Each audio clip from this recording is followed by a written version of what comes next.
I stood in front of the mirror adjusting my tie for the third time. My hands were shaking, not from nerves about public speaking or walking down the aisle, but from the weight of what I was about to do. Give away my daughter. Emily was my only child, my pride, my joy. The reason I got up every morning after my wife, Margaret, died 5 years ago. And in 30 minutes, I was going to walk her down the aisle and hand her over to Brandon Mitchell, a man she'd been dating for 18 months, a man who seemed perfect on paper, investment banker, charming, well-educated, good family, a man I'd never quite trusted but couldn't explain why.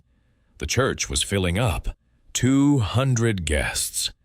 Emily had wanted a big wedding. Brandon had insisted on it. "We only get married once," he'd said with that perfect smile. "Let's make it memorable."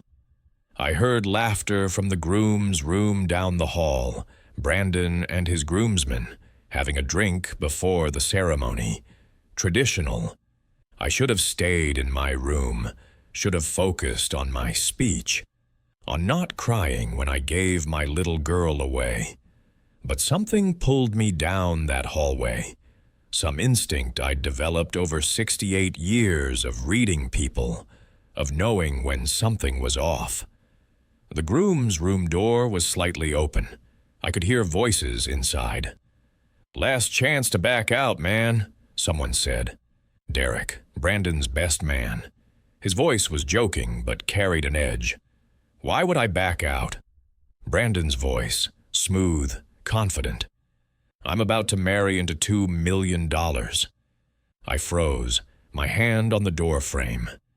"You really think you can pull this off?" Derek asked. "The old man doesn't trust you. I can see it every time he looks at you. Richard? He's harmless, just some old guy who made his money selling hammers and nails. He doesn't have the spine to do anything even if he suspected something." The words hit me like a punch, but I didn't move, couldn't move. "And Emily?" Derek pressed. "She actually loves you. Doesn't that bother you at all?" Brandon laughed. Actually laughed. "Emily is sweet, kind, boring as hell, good in bed but terrible at conversation. I can tolerate her for a few months while I get access to the trust fund.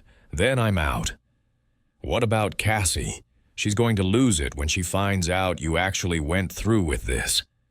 "Cassie knows the plan. She's 6 months pregnant with my kid. She's waiting at the apartment. Soon as I drain Emily's accounts, I file for divorce. And Cassie and I take the money and start over somewhere new." My vision blurred. My chest tightened. This couldn't be real. This couldn't be happening. "Welcome to Elder Justice Revenge Stories. Could you please tell us where you're watching from? And if this is your first time visiting this page, kindly subscribe and turn the notification bell on so you don't miss out on other stories. Trust me, you'll want to hear how this one ends." "You're cold, man," Derek said. "Even for you, this is cold." "It's business. Emily has money she didn't earn. I have debts I need to pay. It's a transaction. She'll get over it eventually. Find some other nice guy who actually wants to live in the suburbs and have boring dinner parties." "What if Richard figures it out? What if he tries to stop the wedding?" "He won't. He's too worried about his daughter's happiness, too afraid of being the bad guy who ruins her special day. I've been playing him for 18 months. Tonight, I win." I backed away from the door, my heart pounding, my mind racing. 18 months. Brandon had been playing us for 18 months. Every family dinner, every holiday, every conversation about the future. All of it was a lie. And I had 15 minutes before I was supposed to walk my daughter down the aisle and hand her over to this monster. I stumbled back to my room, closed the door, leaned against it trying to breathe. My phone buzzed. Text from Emily. Dad, are you ready? I'm so nervous. I can't believe I'm getting married. I love you so much. Thank you for everything. I stared at the message. My sweet daughter, my Emily, who'd lost her mother to cancer, who'd cried on my shoulder for months, who'd finally found happiness again. Except it wasn't real happiness. It was a con, a setup, a predator who'd identified a vulnerable target and moved in. I wanted to throw up. Instead, I pulled myself together. 30 years running a business had taught me to think clearly under pressure, to analyze problems, to find solutions. Problem. My daughter was about to marry a con artist who planned to steal her inheritance and abandon her. Solution. Stop the wedding. But how? If I just told Emily, would she believe me? I'd expressed doubts about Brandon before, gentle concerns.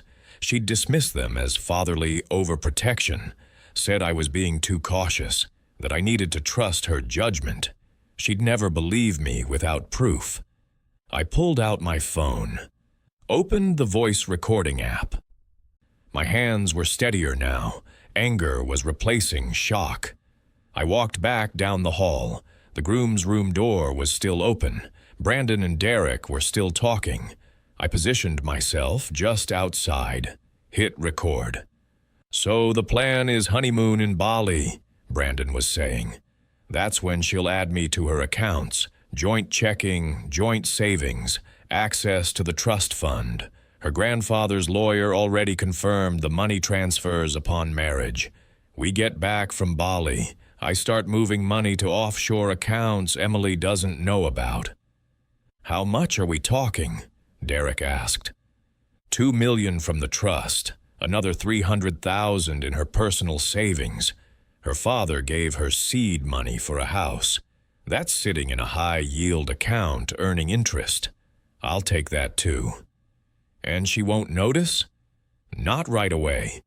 And when she does, I'll be long gone. File for divorce from Mexico. She can't touch me there, can't freeze the accounts. By the time she figures it out, the money will be scattered across 12 different countries. You really thought this through. I've done it before, not on this scale, but the concept is the same. Find a lonely woman with money, make her fall in love, take what you need, disappear. How many times? Emily makes 4. The others were smaller scores. 50 grand here, 100 grand there. But Emily is the big one. The retirement plan. Cassie and I can live comfortably for years on $2 million. I had enough. I stopped recording. Walked away before I did something I'd regret. Back in my room, I played it back. Clear audio. Brandon's voice. Every word of his plan. Undeniable proof. But was it enough? Would Emily believe her father over the man she loved? Would she see through the charm and the lies? I looked at the photo on my phone's lock screen. Margaret and Emily, taken 2 weeks before Margaret died, both smiling, happy, unaware that cancer was winning. Margaret had made me promise something that day, made me swear on everything I held sacred. Protect her, Margaret had whispered. When I'm gone, you protect our baby.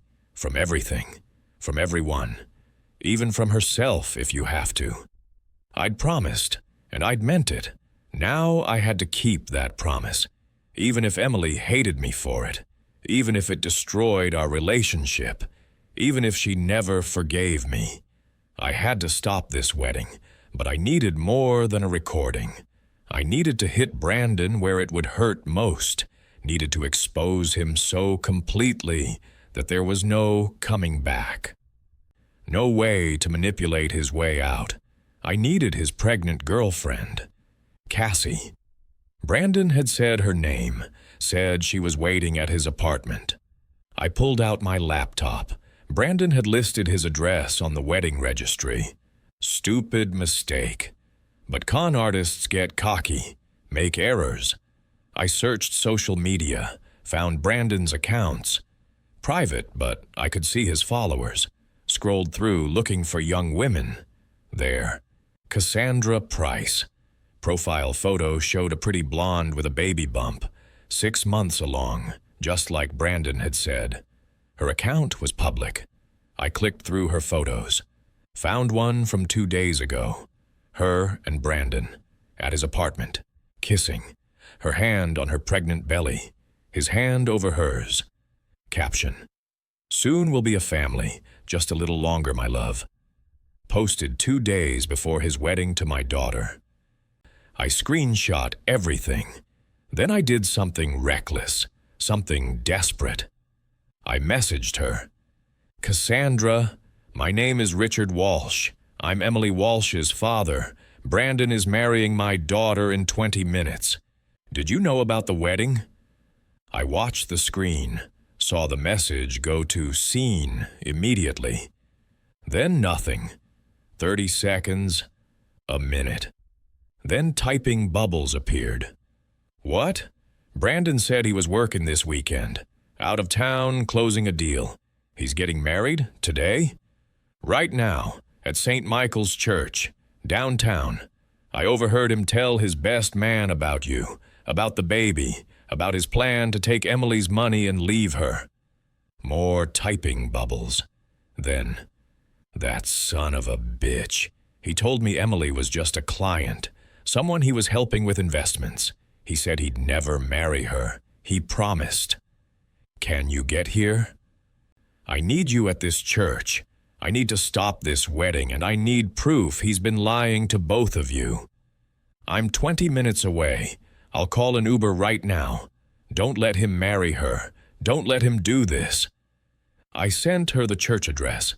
Then I sat back and tried to slow my racing heart.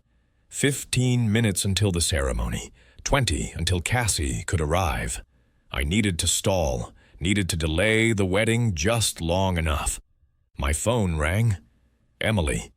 "Dad, where are you? We're supposed to start in 10 minutes. "I'm coming, sweetheart. Just had to make a quick call. Be right there." "Are you okay? You sound weird." "I'm fine, just emotional. You know how fathers get." "I love you, Dad." "I love you too, baby. More than you know." I hung up before my voice could crack. There was a knock at my door. Father Murphy. The priest who'd known our family for 20 years, who'd married Margaret and me, who'd done Margaret's funeral. "Richard, it's time. Emily is ready." I opened the door. Father Murphy saw my face, and his expression changed. "What's wrong?" "Tom, I need to talk to you. Right now. It's important." He came in, closed the door. I showed him my phone, played the recording. Father Murphy's face went pale, then red, then hard. That man was going to stand at my altar and lie, to your daughter, to God, to everyone. I'm going to stop him, but I need your help. Anything. What do you need? Stall. When you get to speak now or forever hold your peace. Pause. Give me time. Brandon's pregnant girlfriend is on her way. She'll be here in 15 minutes. I need to make sure everyone sees the truth. All of it. This will destroy Emily. Brandon will destroy her worse. This way, at least she finds out before she's legally bound to him, before he drains her accounts and disappears. Father Murphy nodded. I'll stall. I'll make the ceremony as long as possible. But Richard, you're sure about this? Once you do this, there's no going back. Emily will be heartbroken, humiliated, in front of everyone she knows. I know. But better heartbroken today than destroyed for years. Better humiliated now than trapped in a marriage with a con artist who'll take everything and leave her with nothing. Your wife would be proud. You're protecting your daughter just like she asked. I just hope Emily sees it that way eventually. We walked out together. The hallway was empty now. Everyone was in the sanctuary. waiting. I could hear the music. The processional would start any minute. I walked to the bride's room, knocked. "Come in." Emily stood in her wedding dress, Margaret's dress, the one I'd saved for this day. She looked so much like her mother it hurt. "Dad," she rushed over, hugged me. "I'm so nervous. Do I look okay?" "You look beautiful, just like your mother." "I wish she was here." "She is, in spirit, always watching over you." "Do you think she'd like Brandon?" The question almost broke me. Margaret would have seen through Brandon in 5 minutes, would have destroyed him with words before he got close to Emily. "Your mother would want you to be happy, to be safe, to be loved for who you are, not what you have. Brandon loves me for me. I know he does." "Does he? Emily, what do you really know about him?" "Dad, please, not today. We've been over this. I love him." "He loves me. That's all that matters." "Is it? What about his job? Have you ever been to his office?" "He works from home mostly. Clients come to him." "And his family? You've met them once, at a restaurant, never at their house. They're private people. Dad, why are you doing this? Why now?" "Because I love you, because I'm your father, and because—" There was a knock, the wedding coordinator. "It's time. Everyone's waiting." Emily looked at me. "Dad, I need you to be happy for me. Please, can you do that?" I took her arm. "I will do what's best for you, I promise." We walked to the sanctuary doors. The music swelled. Everyone stood. I looked down the aisle, saw Brandon at the altar, smiling, confident, thinking he'd won. He had no idea what was about to happen.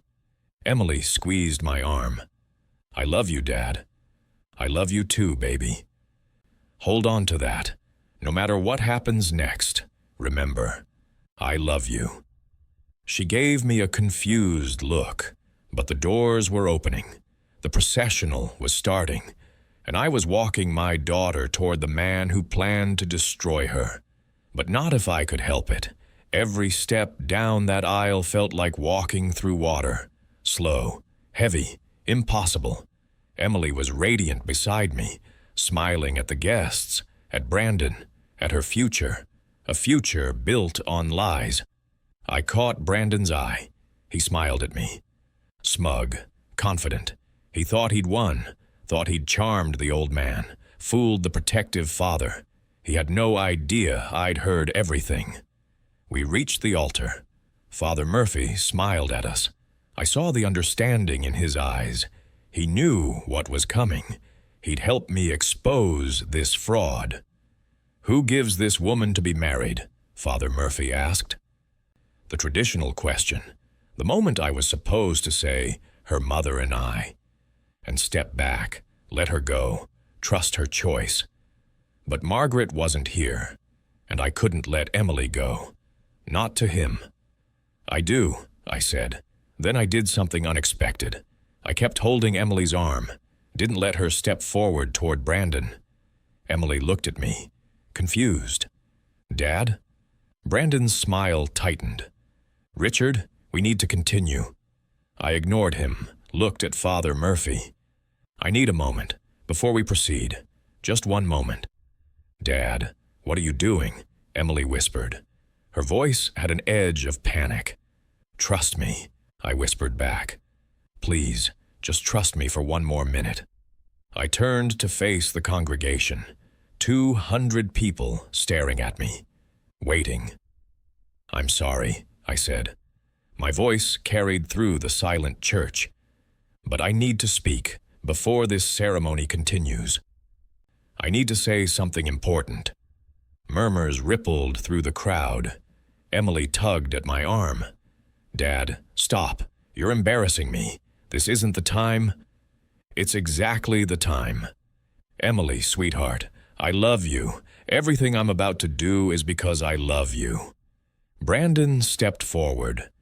"Richard, I think you're having a moment. Why don't we take a break? Get you some water. I don't need water. I need to tell my daughter the truth about the man she's about to marry. The church went completely silent. Emily's face went pale. What are you talking about? I pulled out my phone. Before I came down that aisle, I overheard a conversation, Brandon talking to his best man, talking about why he's really marrying you. This is ridiculous, Brandon said. His voice was calm, but I saw panic flash in his eyes. Richard is clearly having some kind of breakdown, maybe the stress of the day. I'm not having a breakdown. I'm trying to stop my daughter from making the biggest mistake of her life. I looked at Emily, saw tears forming in her eyes, saw confusion, hurt, anger. Emily, I recorded their conversation. Brandon admitted he's marrying you for your trust fund. He has a pregnant girlfriend waiting for him at home. He plans to drain your accounts and leave you. That's insane. Brandon moved between me and Emily. Don't listen to him. He's lying. He's never accepted us, never wanted you to be happy. Then let me play the recording, I said loudly. If I'm lying, the recording will prove it. If I'm telling the truth, everyone will know what kind of man you really are. You can't just, this is our wedding. You can't sabotage your own daughter's wedding with some fabricated recording. It's not fabricated, and I can prove it. I turned to Father Murphy. Tom, may I use the church sound system? Father Murphy nodded. The church seeks truth above all else. If Richard has evidence of deception, we should hear it. I connected my phone to the church speakers, the ones used for announcements and readings. My hands were shaking, but I managed to pull up the recording. Don't do this, Brandon said. His voice had changed, lost the charm, turned cold, threatening. You'll destroy her. Is that what you want? To break your daughter's heart in front of everyone she knows? I want to save her from you. I hit play. Brandon's voice filled the church, crystal clear, undeniable. I'm about to marry into $2 million. Emily gasped. Her hand flew to her mouth. The recording continued. Every word, the plan to drain her accounts, the pregnant girlfriend, the admission he'd done this before, the cold calculation of treating my daughter like a transaction. When it finished, the silence was deafening. Emily was crying, full sobs, staring at Brandon like she'd never seen him before. Tell me it's not true, she whispered. Please, tell me he faked that somehow, that it's not your voice. Brandon's mask dropped completely. Emily, listen. Is it true? Do you have a girlfriend? Is she pregnant? It's complicated. Is it true? The scream echoed through the church. Brandon stepped back, looked at the crowd, at his groomsmen, at Derek, who was white as a sheet. Yes, Brandon said finally, but you don't understand. I do care about you. And the money is just... Emily slapped him, hard. The sound cracked through the church. You were going to steal from me, rob me, leave me with nothing. You have too much anyway. You didn't earn it. Your grandfather left it to you. I have debts. I have a child coming. I needed... Get out. Emily's voice broke. Get out of this church. Get away from me. I never want to see you again. Emily, please. I said get out. Father Murphy stepped forward. The lady has made herself clear. You need to leave. Now. Brandon looked at me. Real hatred in his eyes now. You did this. You destroyed everything. I could have made her happy. You could have destroyed her, I corrected, but I stopped you, just like I promised my wife I would. You'll regret this. I'll sue you for defamation, for what? Playing a recording of your own words. Good luck with that. And Brandon? You should know. Your girlfriend is on her way here. I contacted her, told her about the wedding. She's very interested in meeting my daughter, comparing notes about your lies. Brandon's face went from red to white. You did what? I found Cassie. We had a nice conversation. She didn't know you were getting married today. Thought you were working. She's quite upset. Should be arriving any minute. Brandon looked at Derek. We need to leave, now. They pushed through the crowd, ran down the aisle, out of the church. Emily collapsed. I caught her, held her while she sobbed into my shoulder. I'm sorry, I whispered. I'm so sorry, baby, but I couldn't let you marry him. I couldn't. You saved me, she cried. Oh God, Dad, you saved me. He was going to take everything. He was going to... Shh, I know. But he didn't. He's gone. You're safe. That's all that matters. The guests were murmuring, some crying, some angry, some shocked. Father Murphy addressed the crowd. I think we should all take a moment, perhaps move to the reception hall, give the family privacy. People started filing out. Some stopped to hug Emily, to tell her they were sorry, to offer support. Emily's maid of honor, her best friend Sarah, ran up. I never liked him. I should have said something. I'm so sorry. It's not your fault, Emily said. He fooled everyone, even me. After most people left, Emily looked at me. How did you know? How did you figure it out? I didn't. I overheard him, by accident. I was walking past the groom's room and heard him talking to Derek, telling him the whole plan. So, if you hadn't walked past that room, you'd be married to a con artist, but I did walk past, and I did hear. And maybe that's your mother watching out for you. Emily hugged me tighter. I almost didn't believe you. When you first said it, I thought you were just being overprotective. But the recording, I knew you'd need proof. You love him, loved him. I couldn't expect you to just take my word. What about his girlfriend? Is she really coming? She should be here any... The church doors opened. A young blonde woman walked in, very pregnant, very angry. Where is he? She demanded. Where's Brandon? Cassie Price stood in the doorway of the church, 6 months pregnant, wearing jeans and a t-shirt, mascara running down her face from crying. She looked at Emily in her wedding dress, at me, at the empty altar. Did I miss it? Did he actually marry her? No, I said. I stopped the wedding, played a recording of Brandon admitting his plan. He ran. Good, because I was going to stop it myself. I can't believe...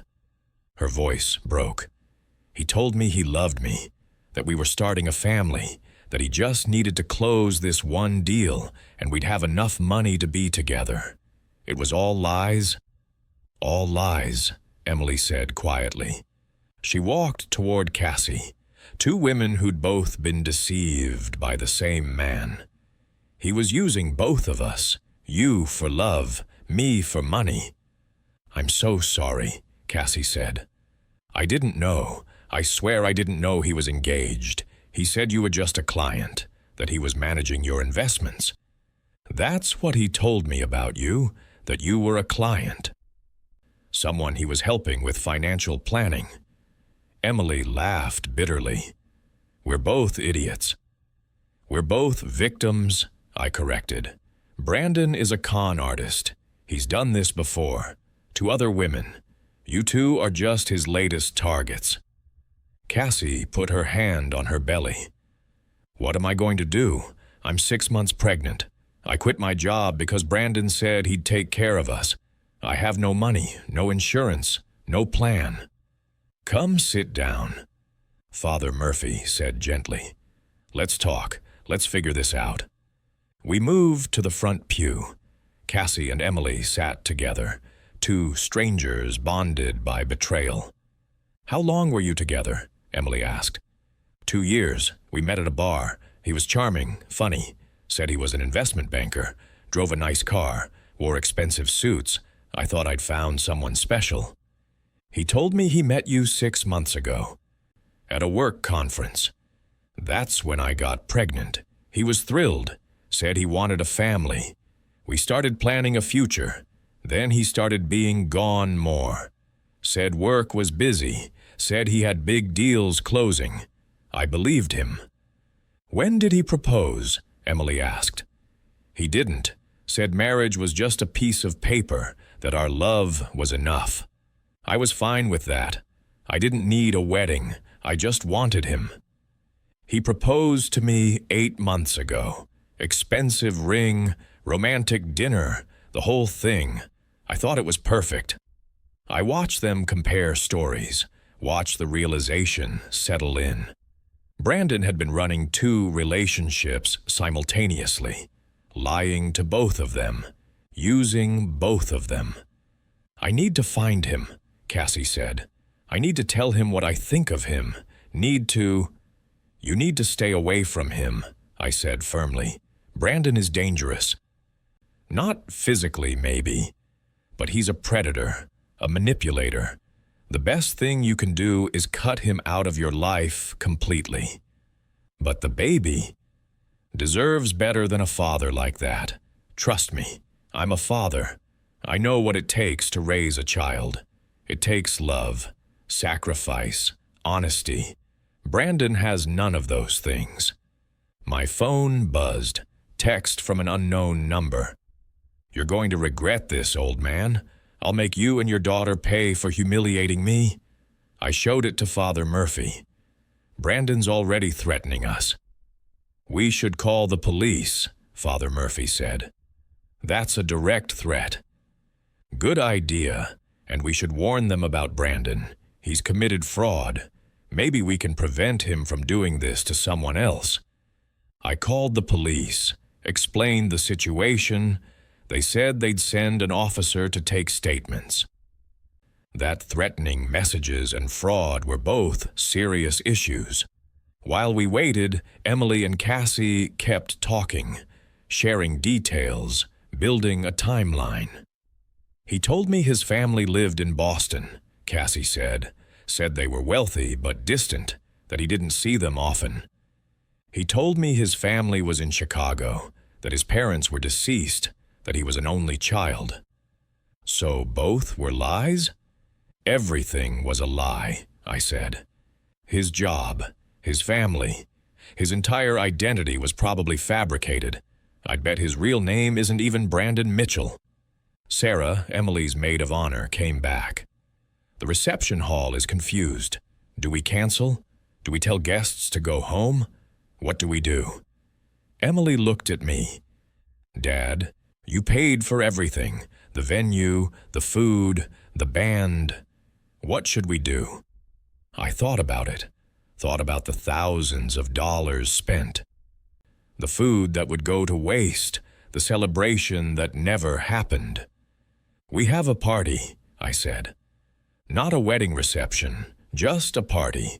We already paid for everything. The guests are already here. We celebrate that you escaped a con artist, that you dodged a bullet, that you're free." Emily smiled. First real smile since the recording played. "A freedom party?" "Exactly. Freedom from Brandon, freedom from lies, freedom to start over." "I love it. Sarah, go tell everyone. Tell them to come to the reception hall. Tell them we're celebrating Emily's narrow escape. Tell them there's free food and an open bar and a really good story to tell their friends." Sarah laughed. "This is the most dramatic wedding I've ever been to, and I'm here for it." She left to spread the word. More people started filtering back in, asking questions, offering support. "Is it true he was a con artist? Did he really have another girlfriend? Are you okay, Emily?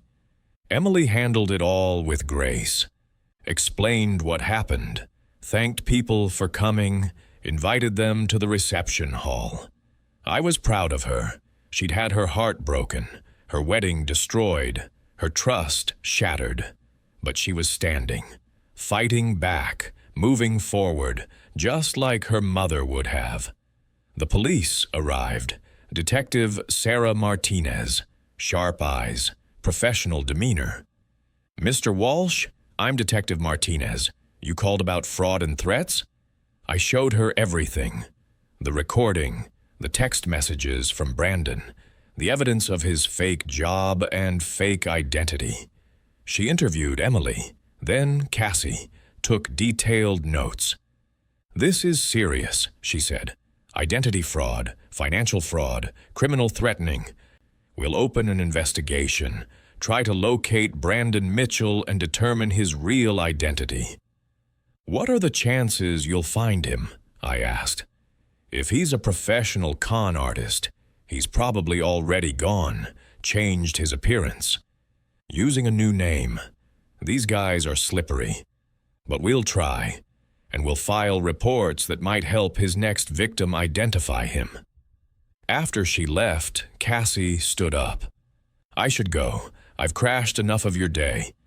"Wait," Emily said. "Where are you staying? Do you have somewhere safe?" "I'm at Brandon's apartment, but I should leave. He'll come back eventually." "Don't go back there," I said. "It's not safe.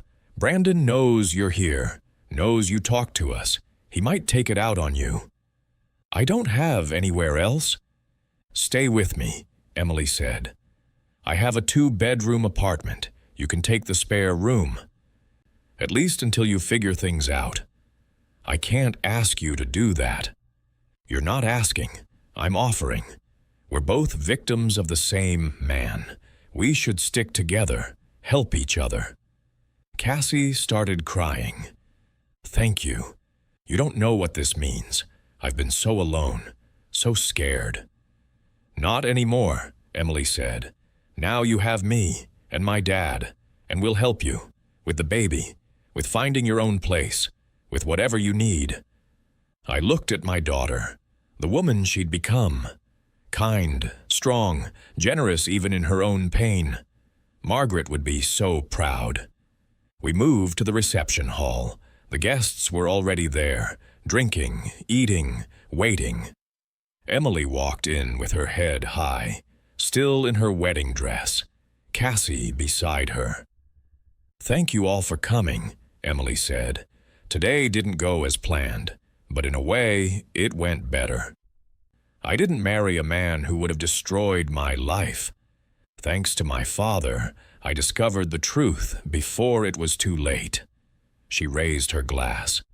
"So here's to truth, to family, to second chances, and to the fact that sometimes the worst day turns out to be the best day because it saves you from something even worse." The crowd applauded, cheered, toasted Emily's strength. I stood beside her, my arm around her shoulders, protecting her, just like I'd promised Margaret I would. The band started playing. People danced, ate, celebrated. It wasn't the wedding we'd planned, but it was something better. It was freedom and revenge.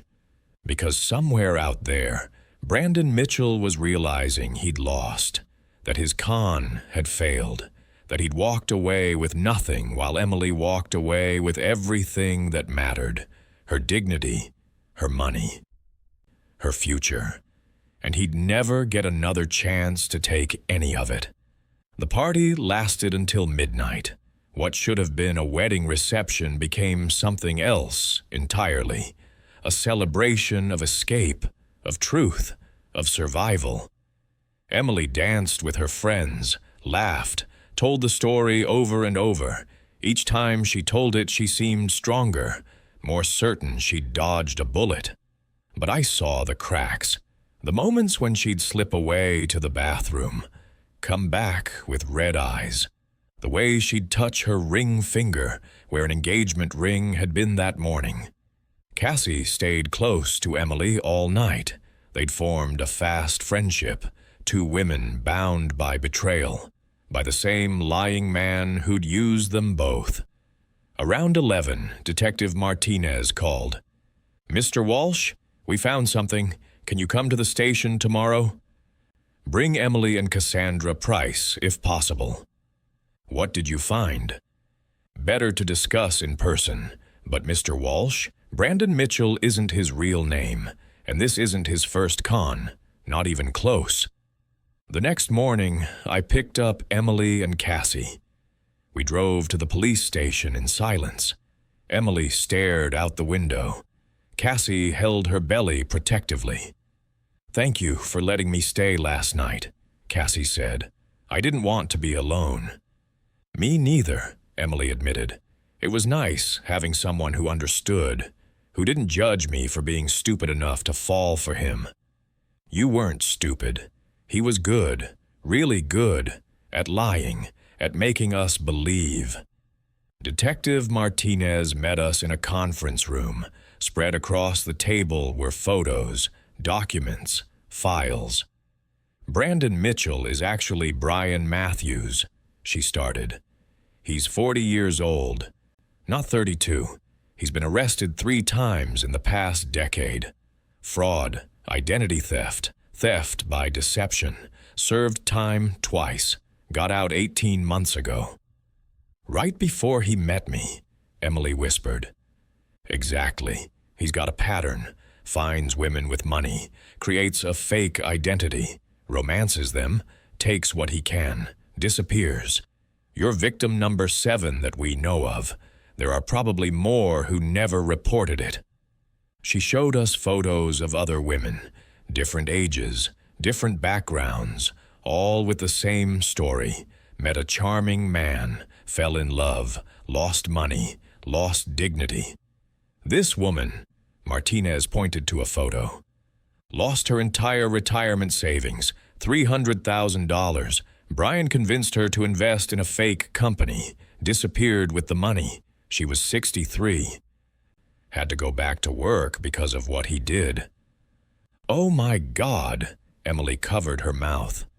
"This one was 25. He convinced her to take out loans in her name, destroyed her credit.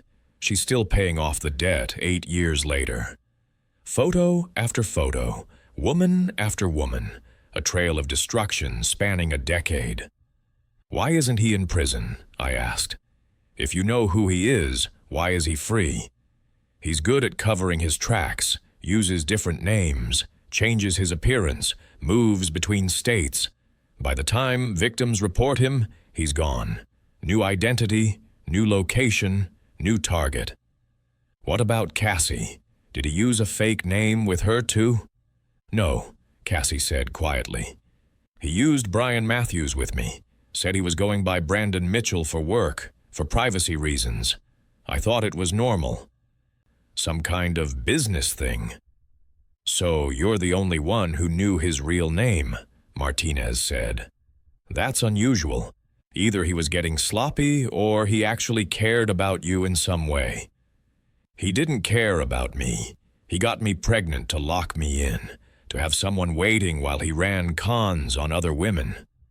Martinez pulled out another file. "There's more. We searched his apartment, found documents, fake IDs, bank account information. He's been running multiple cons simultaneously. Emily wasn't the only current target." She showed us paperwork. 2 other women, both engaged to Brandon Mitchell, one in Philadelphia, one in Boston. "He was engaged to 3 women at once?"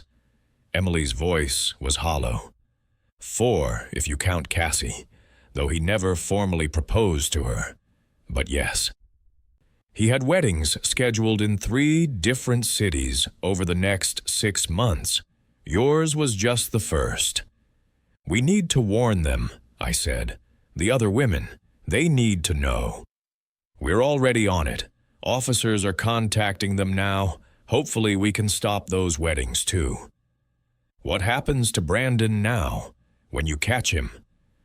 "When we catch him, he faces multiple counts of fraud, identity theft, criminal threatening, He's looking at serious prison time, 10 to 15 years minimum. Good, Emily said. Her voice was hard, cold. He deserves it. He deserves to lose everything like he made all of us lose everything. We left the station with copies of the files, evidence of Brandon's crimes, proof that what happened to us wasn't isolated, wasn't our fault. In the car, Emily finally broke down.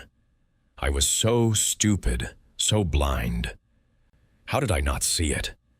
Because he's a professional, I said. He's been doing this for a decade, perfecting his approach. You couldn't have known. But there were signs, small things. He never introduced me to his coworkers, never invited me to his office, always had excuses. I ignored all of it because I wanted to believe in him. That's what love does. It makes us see the best in people, sometimes even when it's not there. I don't know if I can ever trust anyone again. You will, eventually, when you've healed, when you've processed this. You'll learn to trust your instincts better, to spot the red flags. But you'll also learn that not everyone is like Brandon. Most people are good, honest, real. Cassie spoke from the back seat. The detective said she'd help me file for full custody. Make sure Brian has no parental rights to the baby. That's good, Emily said. Your child doesn't need a father like that. What kind of father steals from people, lies to everyone, runs cons for a living? How do you explain that to a kid? You don't, I said. You raise that child to be the opposite. Honest, kind, trustworthy.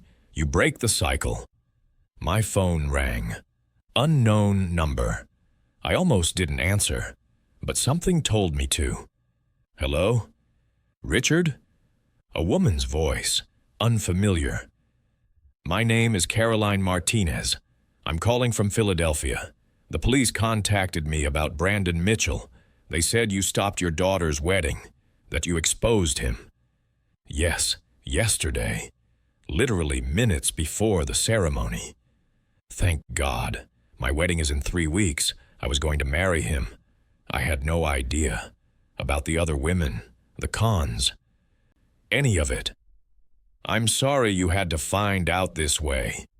Don't be. You saved me, saved all of us. The police said there's another woman in Boston, too. They're trying to reach her. Did he use the same story with you? Investment banker, charming background? Exactly the same. We met at a charity event. He was sophisticated, well-dressed, seemed perfect. We dated for a year. He proposed at Christmas. It all seemed so real. It did to my daughter, too, but it was all lies. The police are building a case.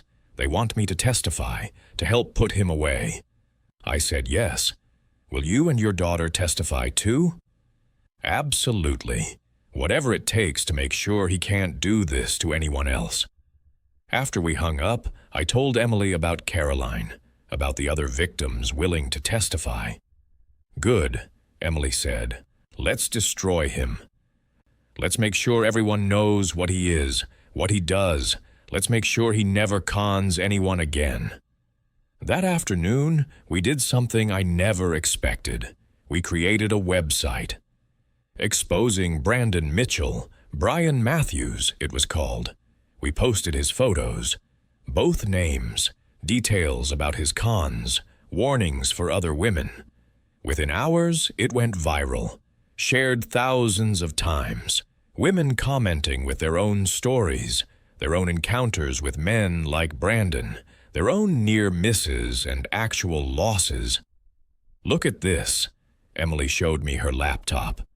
A woman in California says she dated someone matching his description 2 years ago.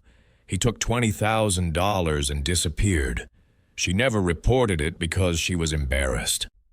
Tell her to contact Detective Martinez. Every piece helps build the case. By evening, we had contacted information from 8 more potential victims, all with similar stories, all spanning different years and locations. Brian, had left a trail of broken hearts and empty bank accounts across the country, and we were gathering every piece of evidence, every testimony, every victim willing to speak. If you've ever been deceived by someone you loved, if you've ever had to rebuild trust after betrayal, comment with your strong heart emoji and tell us about it. Sometimes the strongest thing we can do is turn our pain into protection for others. 3 weeks later, Brandon was arrested. They found him in Miami using another fake name, trying to run the same con on a widow with a condo and retirement savings. Thanks to our website, thanks to the victims coming forward, thanks to the evidence Detective Martinez had built, the charges were extensive. 19 counts of fraud, 7 counts of identity theft, multiple counts of theft by deception, criminal threatening, and more charges being added as more victims came forward. His bail was set at $500,000. He couldn't make it. He sat in jail awaiting trial. Emily and I went to see him, not to talk, not to give him a chance to manipulate us again, but to show him we weren't broken, weren't destroyed, we're stronger than ever. We sat across from him in the jail visiting room, glass partition between us. He looked different, no expensive suit, no charming smile, just an orange jumpsuit and defeat. He picked up the phone. I picked up mine. "What do you want?" His voice was flat. "I want you to see what you didn't destroy," I said. "My daughter is here, healthy, happy, free. You didn't take her money, didn't ruin her life, didn't win. Congratulations, you stopped a wedding, you ruined my life. You ruined your own life, you ruined a lot of lives. We're just making sure you can't ruin any more." Emily took the phone from me. "I came to tell you something. I forgive you." Brandon's face showed surprise. "What?" "I forgive you. Not because you deserve it, but because I refuse to carry anger for you anymore. You don't get to live in my head. You don't get any more of my time or energy or emotion. I forgive you, and I'm moving on." "Emily, if you just listen." "No, I'm done listening to you, done believing you, done giving you chances to manipulate me. I just wanted you to know that you failed. You didn't break me, you made me stronger. So thank you for that, and goodbye." She hung up the phone. We walked out together. In the parking lot, she started crying. "I'm not as strong as I pretended in there." "Yes, you are. You just need time to believe it." "How long? How long before I can trust someone again? Before I can date without wondering if they're lying? Before I can be normal?" "As long as it takes.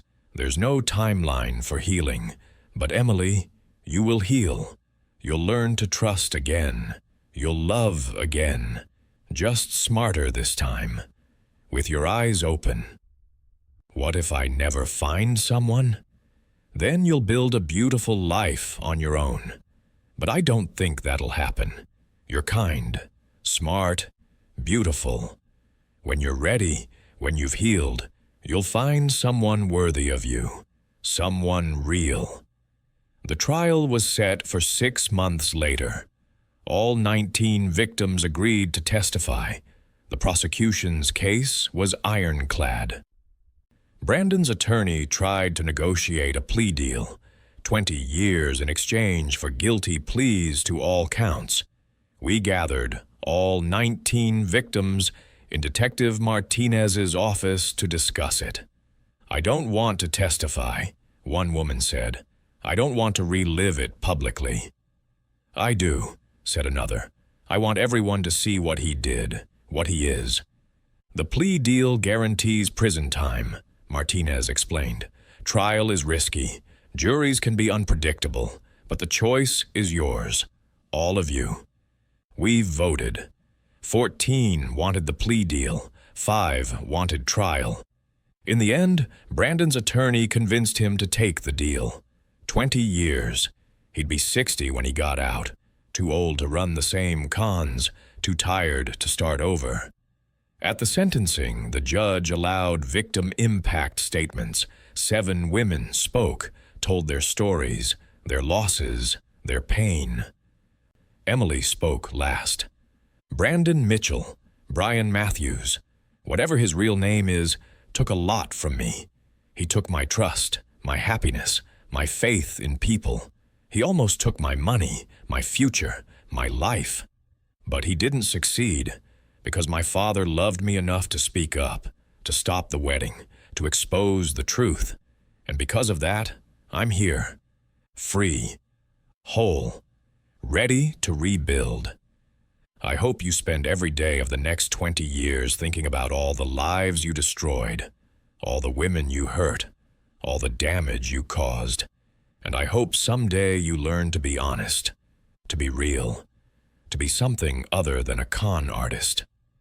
But I won't be waiting to see it, because I'm moving on, building a life you'll never touch again. And that's the best revenge I could ask for. The judge sentenced Brandon to 20 years in federal prison. No possibility of parole for at least 15. Outside the courthouse, the victims hugged each other, exchanged contact information, promised to stay in touch. Cassie had given birth 2 weeks earlier. A healthy baby girl she named Hope. Because that's what this whole experience taught me, she said. To hope for better, to believe better exists. Emily was her birthing partner, held her hand through labor, was the first to hold baby Hope after Cassie. They'd become real friends, real family, bonded by trauma, but building something positive from it. 6 months after the trial, Emily started dating again, carefully, slowly, a teacher from her school, someone she'd known for years, someone with references and a real job and no secrets. I'm terrified, she told me over coffee. That's normal. What if I'm making another mistake? Then you'll survive it, just like you survived Brandon. But Emily, you can't let fear stop you from living, from loving. You just have to be smart about it. I am being smart. I checked his background, talked to people who've known him for years, verified his job, his family, everything. And he's real. Completely, boringly real. And I think I like that. Your mother would be proud of how you handled all this, of who you've become. I miss her. I wish she'd been there, at the wedding that wasn't, to help me through all of this. She was there, in me, in you, in the strength you showed, in the forgiveness you gave. That's all her. 1 year after the wedding that never happened, we held a different ceremony, a celebration of Emily's strength, her healing, her new beginning. Same church, same guests. But this time, no groom, no wedding, just Emily in a beautiful dress, standing with the women whose lives had been touched by Brandon's lies. All 19 victims, united, strong, survivors. Father Murphy spoke. Today we celebrate truth over lies, strength over manipulation, community over isolation. These women were targeted, used, betrayed, but they didn't stay victims. They became warriors. They stood together. They brought a predator to justice. They saved future victims, and they built something beautiful from their pain. Emily stood at the altar. A year ago, I was supposed to get married in this church to a man who didn't love me, who wanted to use me, who would have destroyed my life. My father stopped that wedding in front of everyone. It was humiliating, heartbreaking. The worst day of my life. until I realized it was actually the best day, because it saved me. Today, I'm here to celebrate survival, growth, healing, and to thank all of you who supported me, who believed me, who helped me rebuild. Special thanks to my dad, who had the courage to do the hard thing, the unpopular thing, the thing that broke my heart in the moment but saved my life in the long run. Dad, come up here. I walked to the altar. Emily hugged me. Thank you for being brave when I couldn't be, for protecting me even when it hurt, for keeping your promise to Mom. I'll always protect you, no matter what. That's what fathers do. The celebration was beautiful, joyful, full of laughter and tears and hope. Cassie brought baby Hope. Emily held her. I'm going to be the coolest aunt ever. You already are, Cassie said. As I watched my daughter laugh with friends, hold a baby, plan her future without fear or shame or secrets, I felt Margaret's presence. She'd made me promise to protect Emily, to keep her safe, to do whatever it took. I'd kept that promise, even when it meant destroying her wedding, even when it meant public humiliation, even when it meant she might hate me. But she didn't hate me. She thanked me, understood, forgave me for the pain of that day because she understood the protection behind it. That's what love looks like. Not always comfortable, not always easy, but always protecting, always fighting for what's best even when it's hard. Brandon was in prison, Emily was healing. The victims had found justice, and I could rest knowing I'd done what Margaret asked. I'd protected our baby from a con artist, from a predator, from a man who would have destroyed her. And I'd do it again, 1,000 times, no matter the cost, because that's what fathers do. Thank you for watching this story. If it reminded you to trust your instincts, to speak up even when it's uncomfortable, to protect the people you love, no matter what, please share it. Subscribe to Elder Justice Revenge Stories for more real-life, emotional stories that prove a parent's love never stops. Wisdom saves lives. And sometimes the bravest thing you can do is stop a mistake before it's made. Hit that notification bell. Remember, if something feels wrong, investigate. If you discover truth, speak it. Even if it hurts, even if it's unpopular. Because sometimes the most loving thing you can do is break someone's heart temporarily to save their life permanently. Trust your instincts. Protect your loved ones. And never be afraid to stop something terrible, even at the last second.